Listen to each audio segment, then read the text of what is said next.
കൃത്യസമയത്ത് എത്തിയില്ലേ? ഫാസിൽ ഫോൺ ചെയ്ത് പറഞ്ഞു നിങ്ങൾ വണ്ടിയിൽ ഇന്നോവയിലാണ് പോണ്, അതിൽ വന്നാൽ മതി. ഇന്നോവ അല്ല, ഇന്നോവ പറഞ്ഞിട്ട് ഈ വണ്ടി ഇതാണ് ഇപ്പൊ കിട്ടിയത്. സമയമായി. അതെ, ഞങ്ങൾ പോണം. അന്നൊക്കെ ഞാനുണ്ട്, ഞാൻ മുമ്പിലിരിക്കാം. ഞാൻ മുമ്പിലിരിക്കാം. എന്നാ നിങ്ങൾ കയറുന്നെങ്കിൽ കയറിയും പോലും ഞാൻ ഇറക്കി വിട്.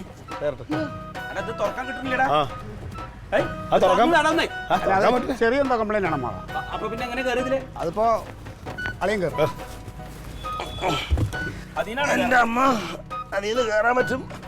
അല്ല, അത് തുറക്കരുത്. തുറന്നാ പിന്നെ അടയ്ക്കാൻ പറ്റൂല. അപ്പൊ ഞാനെവിടെ കയറുക? അമ്മ അവിടെ ഇരിക്കണമെന്നാ. അവിടെ പോയിരുന്നാ മതി. ചാവി കയറി.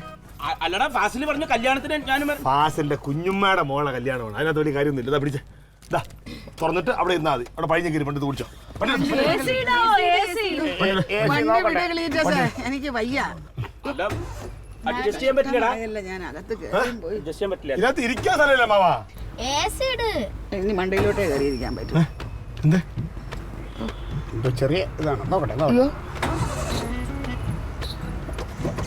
എന്തോന്ന് ക്ലീറ്റോ തൽക്കാലത്ത് ഈ സീറ്റിലിരുന്നൂടെ? ഇത് സ്റ്റാർട്ട് ആവുന്നില്ല. ഒന്ന് തുറന്നേ വണ്ടി, വണ്ടി ഒന്ന് തുറന്നേ, ഒന്ന് തുറന്നേ. അമ്മ ശരിയാവാം, ഒന്ന് പ്രാർത്ഥിക്കാനായിരുന്നു. ഞാൻ പ്രാർത്ഥിക്കാൻ പറഞ്ഞത്. ഇവൻ കുറച്ച് അങ്ങോട്ട് അഡ്ജസ്റ്റ് ചെയ്തിരുന്നൊക്കെ ഇവിടെ ഇരുന്നൂടെ? തുറന്ന് കയറ്.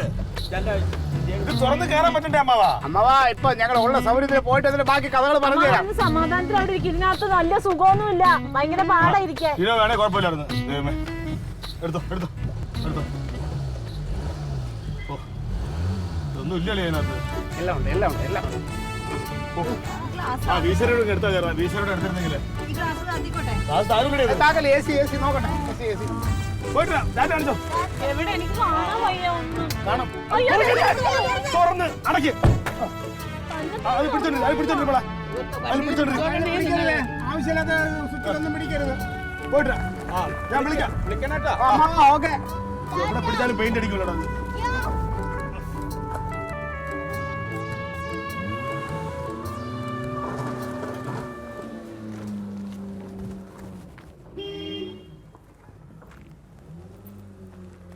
ശരി.